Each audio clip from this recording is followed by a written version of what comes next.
Welcome to my channel, Death Metal Cycle. Today I'm going to do rear wheel spacers for this chopper right here.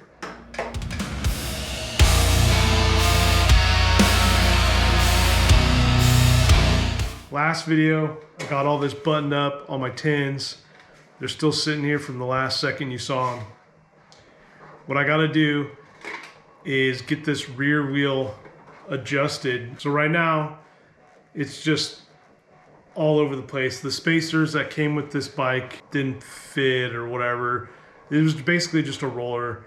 Luckily, I even got an axle on the thing. I have one of those kits from Lowbrow that has a million different size spacers in it, and all the ones that are, I don't know, 3/4 of an inch and longer have all been just sitting in a bag somewhere.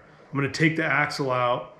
I'm gonna measure the distance between the two axle plates, see what that is, and then I'm gonna take away the distance between the hub and all the other crap, and that should get me what I need. I also need to figure out the center and what side's what and blah, blah, blah, blah. I gotta think about it. What I'm gonna do now is I'm gonna do all that math, try to figure it out, and then tomorrow I'm gonna go take the spacers to somebody and have them laid that crap up, because I can't do it. And what I have will be like incrementally off on each side. I'll have to force it or it'll be too small. And I'd rather just have it right dead nuts where I need it. And if it's not, whatever, I'll keep pestering people with lathes. Right now I'm gonna do some math, and hopefully the next clip will just be lathe time. Okay, no lathe time, but I got spacers made from a buddy of mine. He never wants his shit filmed. It's hard to get people to want to be filmed around these parts. So I got a bunch of this crap. I got a whole bag of spacers. I bought a kit, and I forgot that the ones I got are aluminum, so they're pretty easy to mill. We did a real rough and dirty job. There's a chip on this one, which is kind of lame, and a little bit of a ridge, but it's aluminum, so it'll press. I'm gonna throw these on there right now. We're gonna line them all up, and then I'll try to tell you how I did it, and I'm hoping that these will work.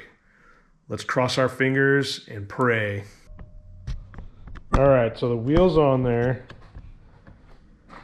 I like to have my axle on this side because the other side has the exhaust, so I can pull it in and out on this side. This side seems pretty dialed. This side is always the headache side.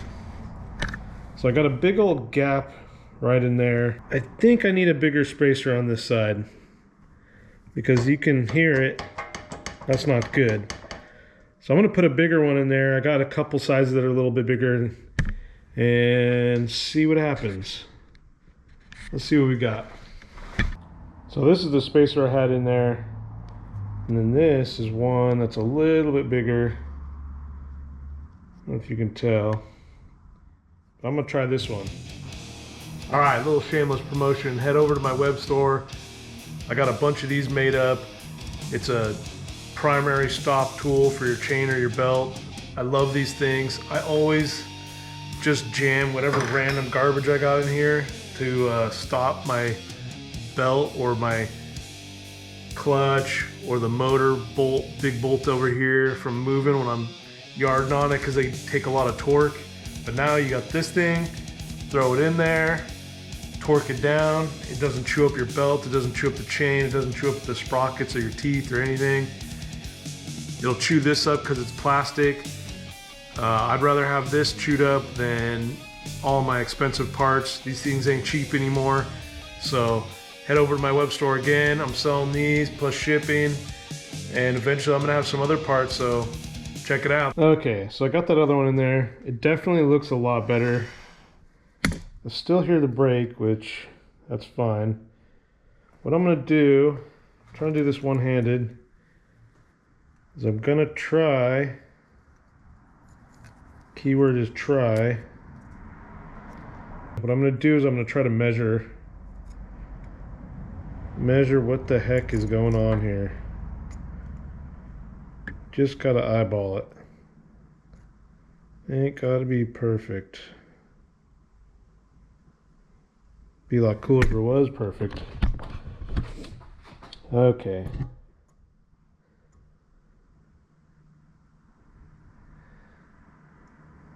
Okay, from what I'm seeing,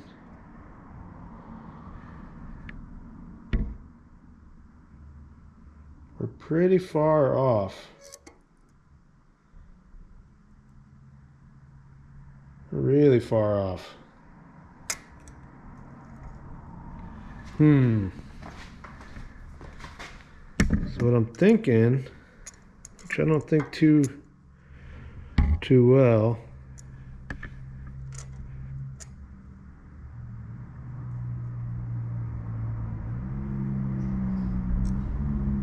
so what I'm trying to do is measure from the inside of that frame to that lip right there, which is the rim, and do the same on this side.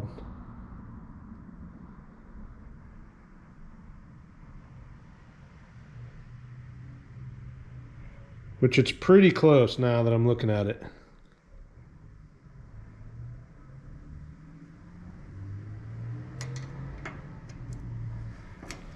Let's try it this way.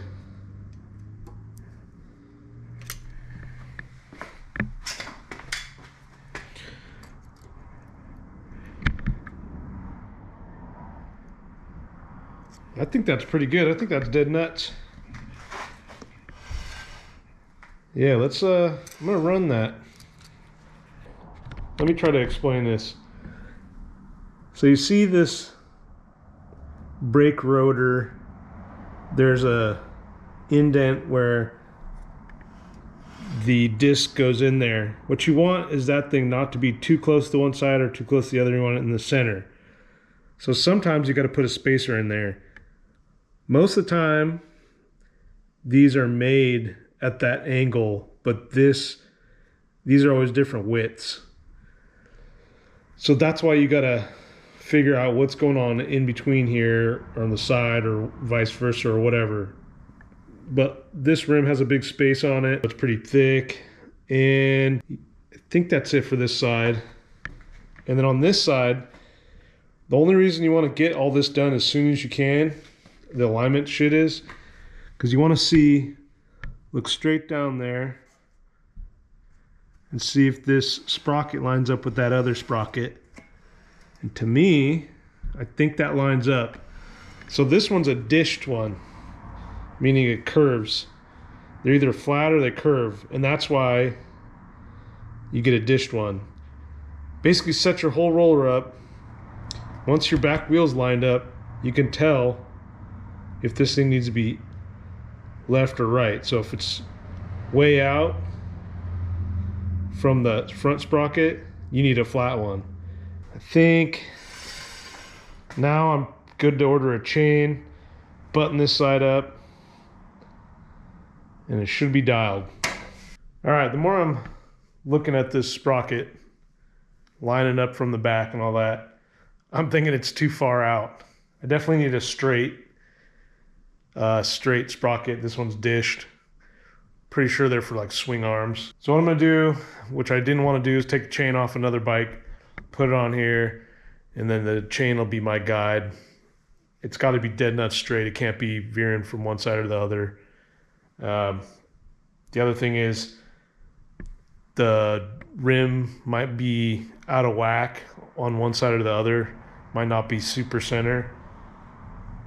These are all issues you could have. I think it's in the center. I think I just need a straight sprocket.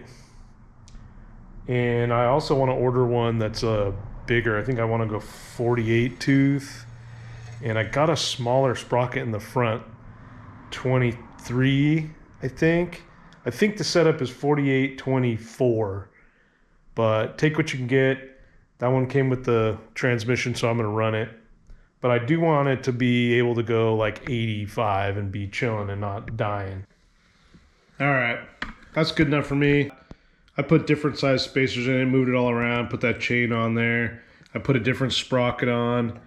I put a flat one, and it's a 48 instead of that way big one. whatever big one was on there, excuse me.